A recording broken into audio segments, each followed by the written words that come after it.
اللهم صل على محمد وعلى آل محمد. بسم الله الرحمن الرحيم.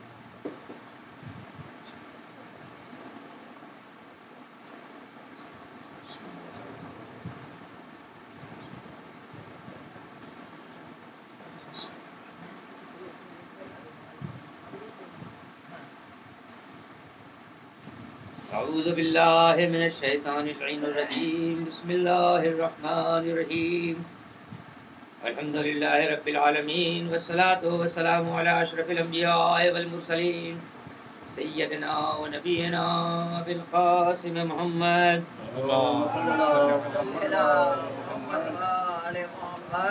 وآلہ الطیبین الطاہرین المعصومین. اما بعد فقد قال اللہ تبارک و تعالی فی کتابہ المبین وهو أصدق الصادقين وقوله الحق. بسم الله الرحمن الرحيم. إنا علينا للهدى وإنا لنا للخيرى والأولى. نعرہ صلوات.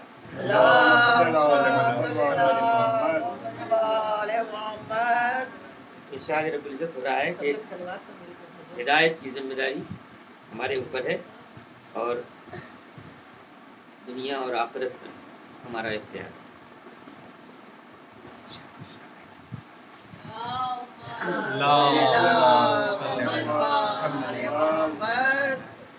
یہ ہدایت کا مسئلہ اللہ نے اتنا اہم سمجھا کہ انسانوں کی خلقت سے پہلے ہدایت کا انتظام کیا. یعنی جو سب سے پہلا بشر اللہ نے خلق کیا کوئی عام بشر نہیں ہے بلکہ نبی ہادی ہے.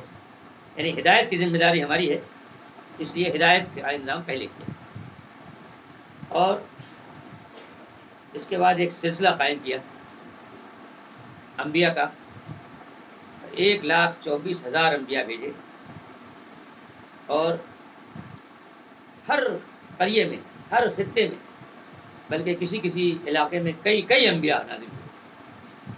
تو یہ کوئی نہیں کہہ سکتا کہ ہمارے لیے ہدایت کا انتظام نہیں ہے. اب کسی کو نہ معلوم ہو تو ایک الگ بات ہے، لیکن جب قرآن دعویٰ کر رہا ہے تو اس کو ماننا پڑے گا. یہ زمین کا کوئی خطہ ایسا نہیں ہے کہ جہاں کوئی ہادی نہ بھیجا گیا. اور یہ ہدایت کا اتنا مضبوط انتظام کیا گیا اور انبیاء کا سلسلہ ہمارے رسول پر ختم ہوا. اور اب دین مکمل ہو جانے کے بعد اس دین کو اسی شکل میں باقی رکھنے کی ذمہ داری ائمہ معصومین کو دی گئی. اور ہمارے ائمہ معصومین نے اس طرح سے تبلیغ دین کی کہ ہمیشہ اس بات کی کوشش رہی کہ رسول اللہ نے جو دین چھوڑا ہے اس کو اصلی شکل میں باقی رکھا جائے. جبکہ امت کی یہ کوشش رہی کہ کسی طرح سے اس میں ایسی خرابیاں پیدا کی جائیں کہ اصل شکل باقی نہ رہے. آپ یہ دیکھیے کہ رسول اللہ کے انتقال کے چند سال کے بعد سن 11 ہجری میں انتقال ہوتا ہے رسول اللہ کا، اور صرف 50 سال کے بعد سن 60 ہجری میں شکل ہی بدل گئی. یہ حالت ہو گئی کہ حق و باطل کا فرق نہیں. تو یہ ہادیان دین جو ہیں ان کے سلسلے میں آج امام حسن علیہ السلام کا تذکرہ کرنا ہے، چونکہ 7 محرم کی تاریخ جناب قاسم سے منسوب ہے. تو آج جناب قاسم کا پرسہ امام حسن کو دینا ہے. تو اس سلسلے میں آج کچھ امام حسن کا تذکرہ ہو جائے اور اس کے بعد شہادت امام حسن علیہ السلام، شہادت امام قاسم علیہ السلام. ایک نعرہ صلوات. اللهم صل على محمد. آپ کی ولادت 15 رمضان سن 3 ہجری کو ہوئی. یعنی آپ نے اپنے نانا کا دور 7 سال یا 7.5 سال 8 سال سے کم، پھر 11 ہجری میں انتقال ہو گیا اور اس کے بعد پھر سن 40 تک اپنے باپ کی پرورش کرے اور اس کے بعد ماں اور باپ دونوں کا سایہ اٹھ گیا ہے سن 40 میں. اس کے بعد ان کا دور حکومت آیا اور تو یہ امام حسن علیہ السلام کا کی جو ولادت ہوتی ہے تو آپ کو پہلے زرد کپڑے میں کنیز لا کے پیش کرتی ہے، تو امام رسول اللہ منع کرتے ہیں کہ میں نے منع کیا تھا کہ کبھی رنگین کپڑے میں مقصود کرنا، پھر دوبارہ سفید کپڑے میں لا کے دیا گیا، اور اب اس کے بعد مولا علی کی طرف مخاطب ہوتے ہیں کہ یا علی تم نے اس کا کچھ نام رکھا؟ کہ رسول اللہ میں آپ پر کیسے سبقت لے آ سکتا ہوں؟ رسول اللہ مسکرائے کہ ہاں تم مجھ پر تقدم نہیں حاصل کر سکتے اور میں خدا پر تقدم حاصل نہیں کر سکتا، نام تو خدا ہی رکھے گا۔ ابھی یہ باتیں ہو ہی رہی تھی کہ جبرائیل امین تشریف لائے اور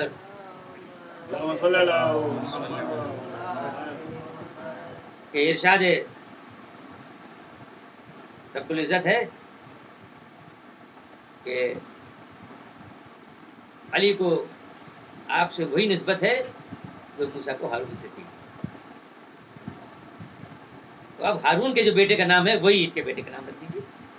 کیا ان کے بیٹے کا نام تھا؟ شبر، مگر شبر تو عربی زبان کا لفظ نہیں ہے، تو شبر کے معنی عربی زبان میں حسن کے ہوتے ہیں، تو اس طرح سے اللہ کی طرف سے یہ نام اتر کے آیا حسن۔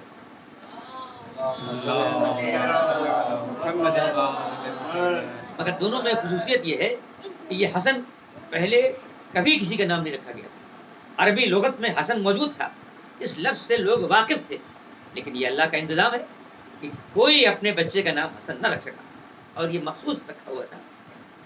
اسی طرح سے امام حسین کا نام یہ بھی اوپر سے ہی آیا، کسی نے نام یہ نہیں رکھا تھا، اور یہ اسی طرح سے جتنے بھی نام ہیں اہل بیت کے یہ سب اللہ کی طرف سے منتخب ہوئے۔ اور تو یہ اور اب اس کے بعد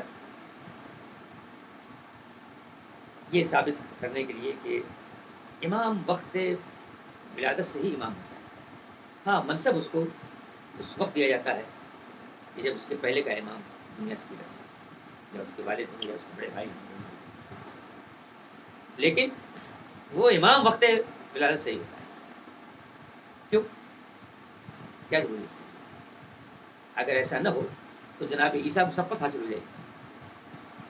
عیسائی یہی تو کہتے ہیں کہ تمہارے رسول جو ہیں وہ جب 40 سال کے ہو گئے تب انہوں نے اسلام پھیلایا، اور جناب عیسیٰ جو تھے وہ پیدا ہوتے ہی کہنے لگے کہ میں خدا کا بیٹا ہوں، کتاب لایا ہوں، اللہ نے مجھے نہیں بنایا۔ یعنی کہ اس کا بھی جواب ہے، اس کا جواب یہ ہے کہ رسول اللہ کو تو کوئی پریشانی نہیں تھی، لیکن جناب عیسیٰ کے لیے یہ مشکل تھی کہ ان کو اپنی والدہ کی عصمت بچانی تھی۔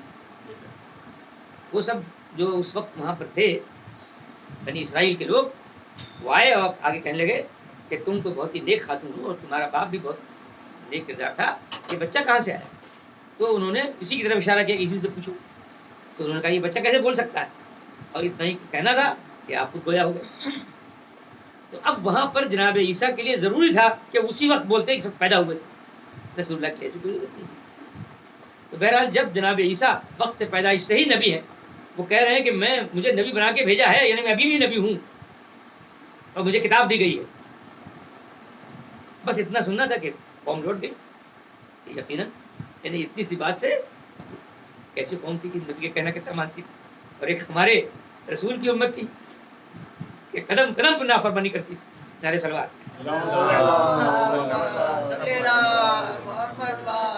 اب جب رسول کے پاس کوئی آتا تھا سوال لے کر کے کہ یہ بتائیے، یہ مسئلہ بتائیے، یہ مسئلہ بتائیے، تو کہتے تھے یہ میرے نواسے سے پوچھ لو۔ بہت حیران ہوتا تھا، میں آپ سے پوچھنے آیا ہوں، یہ بچہ کیا بتائے گا؟ ارے بھائی پوچھو تو صحیح۔ تو جناب امام حسن کہتے تھے کہ جو سوال تو لے کے آیا ہے تو بتائے گا کہ میں بتاؤں؟ اب وہ آدھی مشکل سے وہی ختم ہو جاتی کہ یہ بچہ جب ہمارے سوال بھی جانتا ہے تو جواب کیسے نہیں جانتا ہوگا؟ نعرہ صلوات۔ اور یہاں تک کہ جب آپ کا جو دور خلافت ہے، یعنی آپ کا جو دور خلافت جو اہل سنت جو مانتے ہیں وہ 6 مہینے کا ہے، یعنی مولا علی کے شہادت کے 6 مہینے کے بعد تک آپ رہے، اس کے بعد صلح ہو گئی تو آپ نے تخت چھوڑ دیا۔ تو اس دور میں بادشاہ روم نے ایک آدمی بھیجا کچھ سوالات لے کر کے شام، امیر شام کے پاس کہ بھائی یہ سوال ہیں، ان کے جواب دو۔ بولا کہاں سوال کے جواب دے سکتا تھا؟ اور سوال صرف 2 ہی سوال تھے کہ آسمان کے بالکل بیچ میں زمین کا کون سا حصہ ہے. دوسرا سوال یہ کہ زمین کا وہ کون سا حصہ ہے جس پر سورج کی روشنی صرف ایک بار ہوتی ہے. اس کو حصہ پھر اوپر سے گزر گیا کہ نہیں بھائی یہ میرے بس کا نہیں ہے, وہاں جاؤ مدینے جاؤ اور ان سے رجوع کرو, وہاں رسول اللہ کے بیٹے ہیں, کوئی جواب نہیں. خدمت امام میں آیا, آپ نے کہا اس میں کون سی بات. آسمان کے وسط میں سب سے نیچے جو حصہ ہے وہ خانہ کعبہ, پشت خانہ کعبہ. اور خانہ کعبہ ابھی بھی دنیا کے سینٹر میں, اگر آپ گلوب میں دیکھیں تو جو خشکی کا حصہ ہے اس میں تقریباً بالکل بیچ میں جو حصہ ہے وہ مکہ معظمہ ہے. اور دوسرا سوال کہ وہ کون سی زمین کا وہ کون سا حصہ ہے کہ جہاں سورج کی روشنی سے تیر بات ہے. انہوں نے کہا کہ وہ دریائے نیل کا وہ حصہ ہے تو جناب موسیٰ کے عصا مارنے سے اور اس میں راستہ پیدا ہو گیا تھا, تو وہاں پر سورج کی کرنیں پڑیں. تو اس کے بعد جب موسیٰ کا لشکر گزر گیا اور فرعون کا لشکر بیچ میں پہنچا تو خدا کے حکم سے وہ دریا اس میں مل گیا, اور اس کے بعد پھر کبھی نوبت نہیں آئی کہ سورج کی کرنیں اس طرح تک پہنچتی. ایک نعرے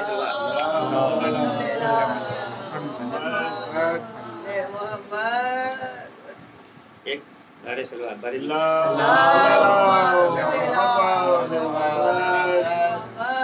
بس. تو ایک واقعات امام حسن کے صاحب کہ عید کا دن ہے اور حسنین ضد کرتے ہیں نانا دوسرے لوگ جو ہیں وہ اپنی اپنی سواریوں پہ جا رہے ہیں, ہماری سواری کہاں. ان کا بیٹا میں نے سواری ایک کندھے پر امام حسن کو بٹھایا, ایک کندھے پر. انہوں نے کہا کہ یہ جتنے بھی بچے ہیں ان کے ہاتھوں میں ان کی مہار ہے اپنے اپنے ناکے کی یا سواری کی, ہماری مہار کہاں. بس فوراً رسول نے اپنے زلفوں کے 2 حصے کیے,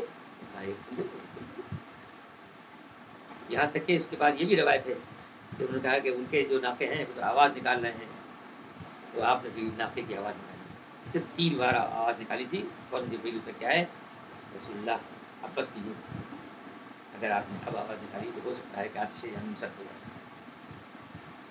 اب لوگ آئے اور خوش آمد میں کہنے لگے رسول کی کہ حسنین سے کہ بھائی کتنی اچھی سواری ہے آپ. حسنین سے رسول اللہ نے آپ کو سوار کیا ہوا ہے. تو رسول نے فوراً کہا یہ کیوں نہیں کہتے کہ سوار کتنے اچھے ہیں. اور آپ دیکھیے کہ یہ واقعہ ہے بہت بار کا سنا ہوا ہے, اس کو سنانے کا مقصد صرف یہ اسے کیا پیغام دینا. آپ دیکھیے کہ زلف کا ایک حصہ امام حسن کے ہاتھ میں ہے, زلف کا ایک دوسرا بچہ حصہ دوسرے بچے کے ہاتھ میں, امام حسین کے ہاتھ میں. اور اگر عام بچے ہوں اور ان کی فطرت یہ ہے کہ نہیں نانا آپ ادھر چلیے, اور وہ زلف کو اس طرف گھسیٹے, اور دوسرا بچہ ادھر کہے نہیں ادھر چلیے, تو کیا ہو. اس وقت صاحب کیا کہیں گے کہ یہ پریشانی تو آپ نے خود بول لے لی کہ آپ نے ان کو بٹھا دیا ہے, یہ تو بچے ہیں, کبھی آپ کو ادھر لے جائیں گے کبھی آپ کو ادھر لے جائیں گے. مگر یہ بتانا مقصود تھا کہ یہ عام بچے نہیں ہیں. جو حسن کہیں گے وہی حسین کہیں گے, جو حسین کہیں گے وہی حسن کہیں گے, اور یہ دونوں وہ کہیں گے جو نانا کہیں گے. نعرہ صلوات.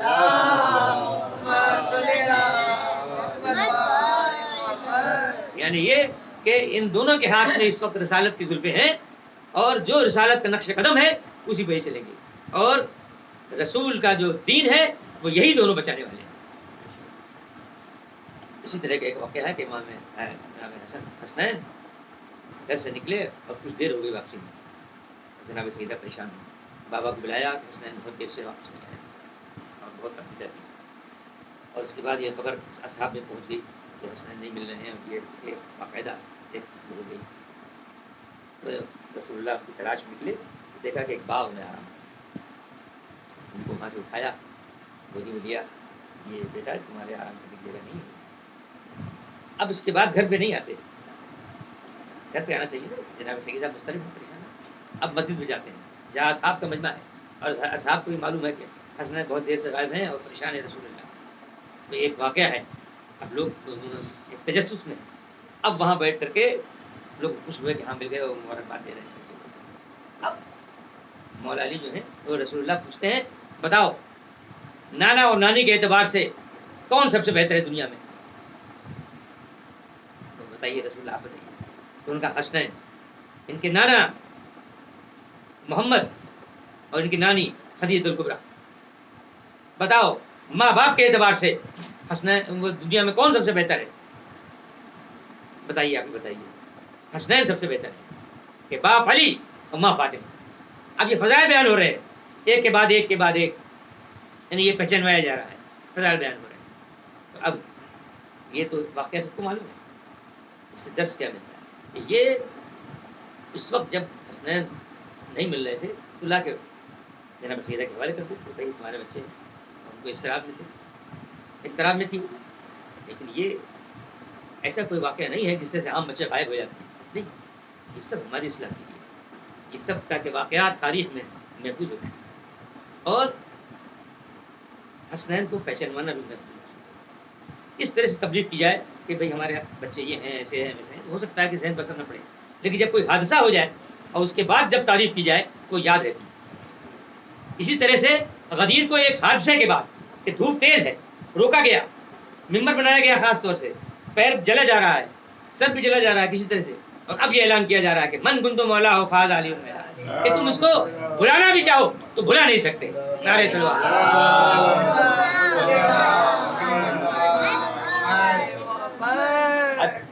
یہ امام حسن علیہ السلام امیر شام کو برداشت نہیں ہے کہ حسن رسول کا یہ نواسا زندہ رہے. اس لیے کہ جب سلح ہو چکی ہے اور سلح میں جو یعنی ہے کہ صلح نامے میں جو شرائط ہیں وہ شرائط اتنی سخت امام حسن علیہ السلام نے لگائی ہیں. اگلی مجلس میں انشاءاللہ ضرور کریں گے کہ اب امیر شام پر مشکل تھا کہ ان شرائط پر عمل کرتا، اور عمل نہ کرنے کے بعد اس کی بے عزتی بھی ہو رہی تھی اور امام حسن علیہ السلام کی عظمت بڑھتی جا رہی تھی. اب اس کے علاوہ کوئی چارہ نہیں تھا کہ ان کو شہید کر دیتا، اور تب اس نے شام سے زہر بھیجا اور کی ایک زوجہ کو ہموار کیا، لالچ دی کہ علاج درہم کی، اور یہ کہ یزید سے شادی کرا دیں گے، اور یہ سب جودہ بنت اشرس ملونہ. اور اس ملونہ نے دنیا کے چکر میں اپنی آخرت تباہ کر دی اور امام کو زہر دیا. اور اب امام طے کرتے جا رہے ہیں اور کلیجے کے ٹکڑے کرتے جا رہے ہیں. اور جناب زینب کا کیا حال ہے؟ جناب ام فروا نے اسی طرح سے چاہتی ہے کہ امام حسین علیہ السلام کو چھڑا دیا جائے، جو وہاں اس وقت موجود نہیں تھے اور کوئی گھر میں نہیں تھا اتفاق سے. کہ کس طرح سے اطلاع امام حسین تک پہنچے کہ تمہارے بھائی جو ہیں بہت زیادہ شدید بیمار. جناب حسن جناب قاسم ہیں جو بہت چھوٹے ہیں، 3 یا 4 برس کا سن، یا زیادہ زیادہ 6-7 برس کا، اور یا شاید اس سے بھی کم تھا. جیسے کہ واقعہ کربلا ہی میں یہ کم سن تھے، اس سے پہلے تو بہت چھوٹے تھے. یعنی اتنے بڑے بھی نہ تھے کہ جا کے پیغام پہنچا کے اپنے چچا سے. تو آپ نے کیا کیا کہ قاسم کا کرتا چاک کر دیا، کہا کہ بس تم چلے جاؤ، اپنے چچا کے پاس چلے جاؤ، وہ خود سے بچ جائے. اور جب جگہ میں امام حسین علیہ السلام نے قاسم کی حالت دیکھ لی، آپ دیدہ ہو گئے ہو. اور اس کے بعد امام حسن شہید ہو جاتے ہیں اور گھر سے ایک کوہرام میں چھوڑ دیتے. اور اس کے بعد یہ جنازہ امام ہے، یہ جنازہ جو ہے قبر رسول کی طرف پڑ رہا. یہ ارادہ تھا کہ نواسے کو رسول کے پہلو میں دفن کیا جائے. کہ بنی امیہ کے جوان آڑے آ گئے اور راستہ روک لیا اور کہا کہ نہیں، وہاں دفن نہیں کرنے دیا. اور اس لشکر کی قیادت ایک خاتون کر رہی تھی، خدا کرے. اور ان خاتون کی وجہ سے بھی رسول کے پہلو میں دفن نہیں ہونے دیا گیا. اور یہی نہیں، جنازے کو روکنے کے لیے تیر برسائے. اور یہ کوئی مشکل بات نہیں تھی. اگر امام حسین علیہ السلام بنی ہاشم نہیں روکتے تو کیا کسی کی مجال تھی کہ وہاں دفن ہونے سے روک دیتا؟ لیکن کوئی کام اس طرح کی زبردستی نہیں کرنا چاہیے کہ ہم نے کوئی کام بزور شمشیر کر لیا. ان کا نہیں. اور امام حسن علیہ السلام کی وصیت تھی کہ اگر نانا کے پہلو میں دفن نہ ہو سکے تو بھیا جنگ نہ کرنا. بلکہ ہم کو اپنے یعنی یہ کہ دادی کی فاطمہ بنت اسد اور دادی کی قبر کے پاس رکھنا، انہیں جنت البقیع، اور آج بھی وہیں پر آپ 70 تیر آپ کے ہوئے، یہاں تک کہ 7 تیر ایسے تھے جو آر پار ہوئے، جنازہ گھر میں لایا۔ یہ پہلا جنازہ ہے جو گھر سے نکلنے کے بعد دوبارہ گھر میں آیا۔ آپ دیکھیے کہ کیا حال ہوا ہوگا زینب ام کلثوم کا کہ جنازے پر تیر لگے ہوئے ہیں۔ تو کہوں گا یہ جناب زینب ارے صبر کیجیے، آپ کو تو اس سے بڑا مرحلہ دیکھنا ہے کہ آپ کے لہجے پر سے آواز دے گی کہ شمر تو دیکھ رہا ہے، اے عمر صاحب تو دیکھ رہا ہے اور میرا بھائی ذبح ہو رہا ہے۔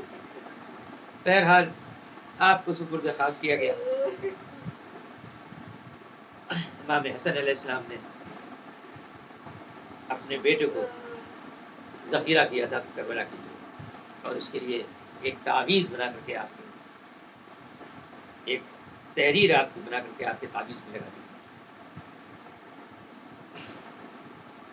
اور جب شب عاشور مولا نے شمع بجھائی اور اس کے بعد دیکھا کہ کوئی نہیں گیا، اب ان کے بعد تمام شہداء کی تفصیل بیان کر رہے ہیں اور ان کے درجات بتا رہے ہیں،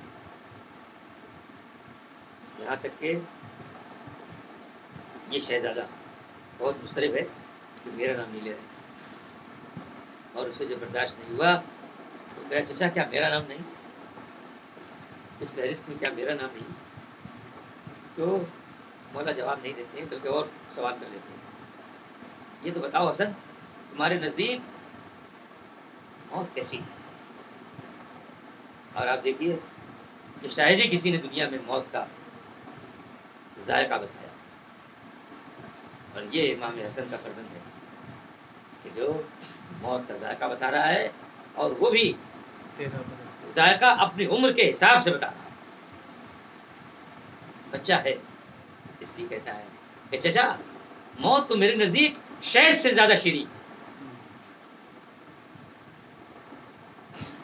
اب اس کے بعد بھی براہ راست جواب نہیں دیتے کہ تمہارا نام ہے، کہتے کہ ہاں ہاں تمہارا نام تو ہے، یہاں تک کہ علی اصغر کا بھی نام ہے۔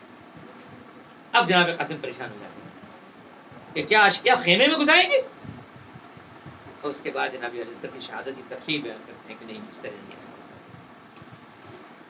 اب جا کر کے جناب قاسم مطمئن ہو جاتے ہیں کہ میرا نام بھی ہے، اور اب انتظار کر رہے ہیں کہ کب مجھے اجازت۔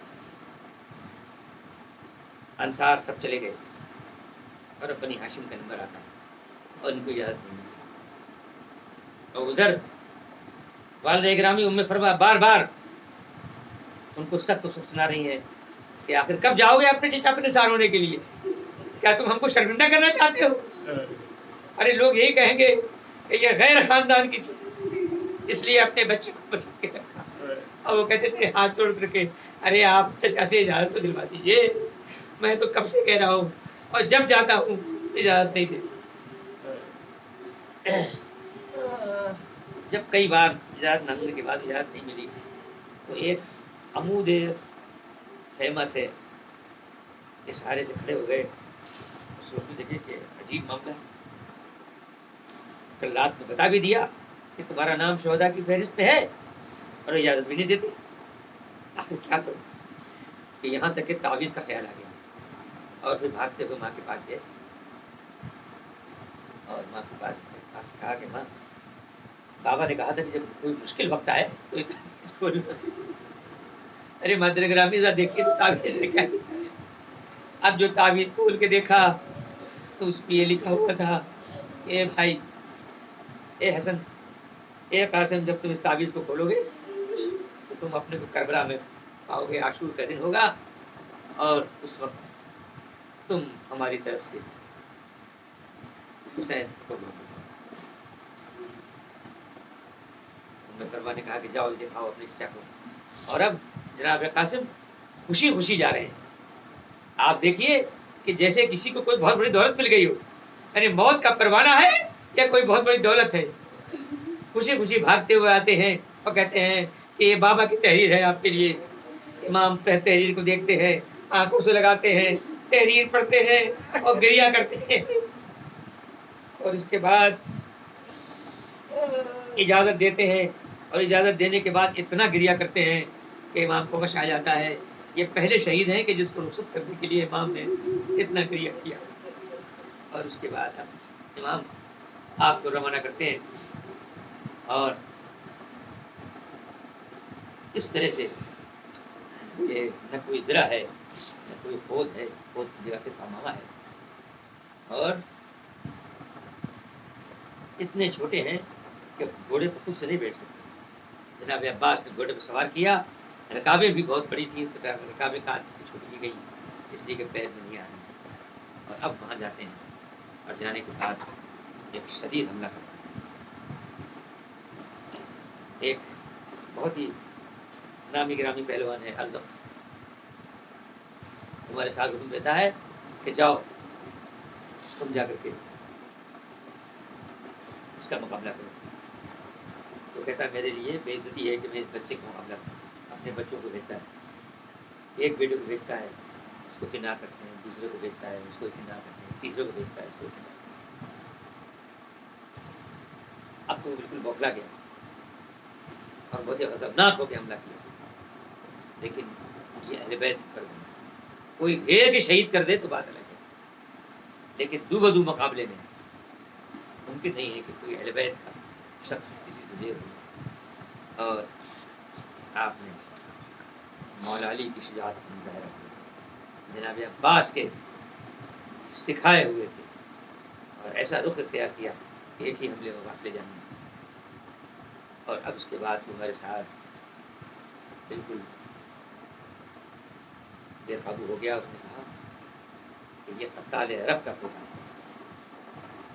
سب مل کے حملہ کرو. اور اب اس کے بعد اس 3 دن کے بھوکے اور پیاسے اس کم سن بچے کو چاروں طرف سے حملہ ہونے لگا، چاروں طرف سے حملہ ہونے لگا. اور یہاں تک کہ کمی گاہ سے حملہ کر کے ایک شخصی نے ایسی تلوار ماری کہ آپ سے سنبھلا نہ گیا اور آپ نے آواز دی چچا مدد کیجیے. اور جب مولا حسین نے سنا تو بہت تیزی سے خیمے کو گھوڑے پر سوار ہوئے اور جناب قاسم کی مدد کو پہنچے. ایک طرف سے جناب عباس، ایک طرف سے مولا حسین. اور اب جو قاتل تھا اس نے آواز دی ارے میں حسین کے حملے کی زد پر ہوں، ارے مجھ کو بچاؤ. اور اب ادھر سے ایک طرف سے لشکر آ رہا ہے، ایک طرف سے حسین جا رہے ہیں. اور بعد میں جب امام حسین آ رہے ہیں تو لشکر ان سے ڈر کے بھاگا جا رہا ہے، ارے حسین آ رہے ہیں. اس آپاداپی میں جناب قاسم کا لاشا پامال ہو گیا.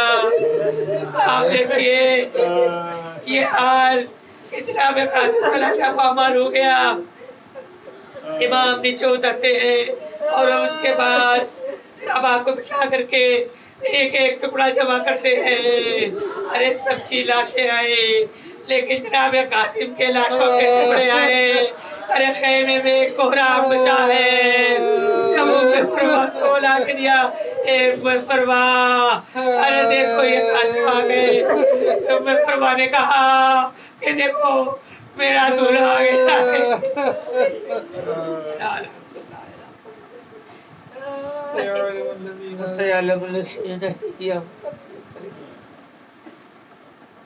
بارے اللہ ہماری اس مختصر سے عبادت کو قبول فرما.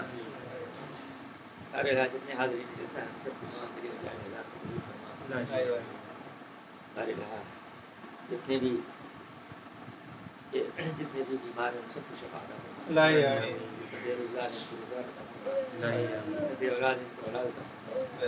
ہمارے قوم میں ہمارے خاندان میں جتنے غیر شادی بچے اور بچیاں ہمارے بچوں کو اعلیٰ تعلیم، اعلیٰ اخلاق اور بہترین قسمت عطا فرما. بارے اللہ ہمارے خاندان میں اتحاد و اتفاق قائم کر دے. بارے اللہ ہم کو توفیق عطا فرما. اس منفی ماحول میں بھی، اس نگیٹو سرکمسٹانسز میں بھی ہم حق ادا کر سکیں، ازاہ شہید الشہداء کا، اور اس فرش سے کردار سازی کر سکیں. بارے اللہ جہاں جہاں بھی شیعان حیدر کرار ہیں ان کو اپنے حفظ و امان میں رکھ سکون سے عزاداری کر سکیں. اور جہاں جہاں بھی دشمنان اہل بیت ان کی اصلاح کر دے یا ان کو نیست و نابود کر دے. بارے اللہ ہمارے امام کے ضرور میں تعجیل فرما. ہم سب کو ان کے اوان فرما.